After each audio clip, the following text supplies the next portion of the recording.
ಈ ವಿದ್ಯಾರ್ಥಿಗಳೇ, ನಾವೀಗ 73 ಮತ್ತು 74ನೇ ಪ್ರಶ್ನೆಗಳನ್ನು ಡಿಸ್ಕಸ್ ಮಾಡ್ತಾ ಇದ್ದೀವಿ. ತುಂಬ ಸಿಂಪಲ್ ಕ್ವಶನ್ಗಳು, 1 ನಿಮಿಷಕ್ಕೆ ಆಗುವಂಥದ್ದು.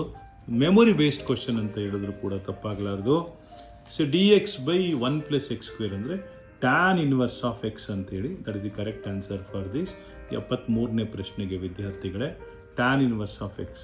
ಒಂದೊಂದು ಸತಿ ಏನಾಗ್ತದೆ, ಕಾಟ್ ಇನ್ವರ್ಸ್ ಆಫ್ ಎಕ್ಸ್ ಕೂಡ ಕೊಟ್ಟಿರ್ತಾರೆ, ಆದರೆ correct answer minus cot inverse of X.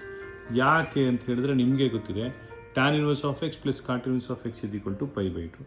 Cot inverse of x = π/2 minus tan inverse of x ಬರುತ್ತಲ್ಲ, ಅದರಿಂದ ಮೈನಸ್ ಬರುತ್ತೆ.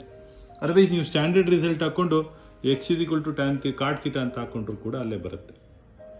ನೆಕ್ಸ್ಟ್ ಕ್ವಶನ್ನು 74ನೇ ಕ್ವಶನ್ ವಿದ್ಯಾರ್ಥಿಗಳೇ.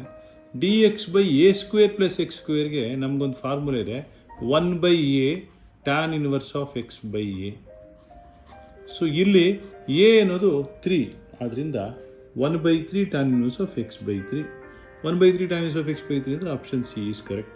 ಇದು 73ನೇ ಪ್ರಶ್ನೆ ಮತ್ತು 74ನೇ ಪ್ರಶ್ನೆ. 74, 73 ವಿದ್ಯಾರ್ಥಿಗಳೇ. ನಿಮಗೇನಾದ್ರು ಈ ಚಾನಲಿಂದ ಉಪಯೋಗ ಆಗ್ತಾ ಇದ್ದರೆ ಸಬ್ಸ್ಕ್ರೈಬ್ ಮಾಡ್ಕೊಳ್ಳಿ. ಪ್ರೀತಿಯ ವಿದ್ಯಾರ್ಥಿಗಳೇ, ನಾವೀಗ 75 ಮತ್ತು 76ನೇ ಪ್ರಶ್ನೆಗಳನ್ನು 1500 ಪ್ರಶ್ನೋತ್ತರಗಳಲ್ಲಿ ದಿವಿಗೆ ಸಂಸ್ಥೆ ಮ್ಯಾಥಮೆಟಿಕ್ಸ್ ಡಿಸ್ಕಸ್ ಮಾಡ್ತಾ ಇದ್ದೀವಿ. ಸೊ ನಿಮ್ಗೆ ಈ ಚಾನಲಿಂದ ಉಪಯೋಗ ಆಗ್ತಾ ಇದ್ದರೆ ಸಬ್ಸ್ಕ್ರೈಬ್ ಆಗಿ.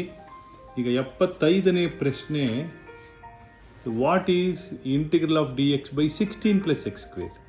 ಡೈರೆಕ್ಟ್ ಕ್ವಶನ್ ಇದು ವಿದ್ಯಾರ್ಥಿಗಳೇ, ಏನು ಬೇಕಾದರೂ ಯಾರು ಬೇಕಾದ್ರೂ ಬರೀಬೋದು. 1/4 ಟ್ಯಾನ್ ಇನ್ವರ್ಸ್ ಆಫ್ x/4.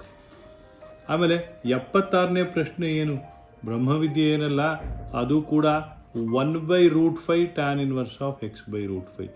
ಇಷ್ಟು ಸರಳವಾಗಿರೋದನ್ನು ಡಿಸ್ಕಸ್ ಮಾಡಬೇಕಾ ಅಂತಂದರೆ ಮುಂದೆ ಇದರ ಅಪ್ಲಿಕೇಶನ್ಗಳನ್ನು ಬಳಸ್ತೀವಲ್ಲ, ಅವಾಗ ಬೇಕಾಗ್ತದೆ ಅಂತ ಹೇಳ್ಕೊಡ್ತಾ ಇರೋದು. ಇದು CETಗೆ ಬರ್ತದೇನೋ ಯಾವ ಗ್ಯಾರಂಟಿಗಳು ಇಲ್ಲ, ಇದಕ್ಕಿಂತ ಸ್ವಲ್ಪ ಹೈಯರ್ ಲೆವೆಲೇ ಬರೋದು. ಆದ್ದರಿಂದ ನೆನ್ಪಿಟ್ಕೊಳ್ಳಿ, 75 ಮತ್ತು 76ನೇ ಪ್ರಶ್ನೆಗಳು ನೋಟ್ ಮಾಡ್ಕೊಳ್ಳಿ. ಮುಂದಿನ ಕ್ವಶನ್ಗಳು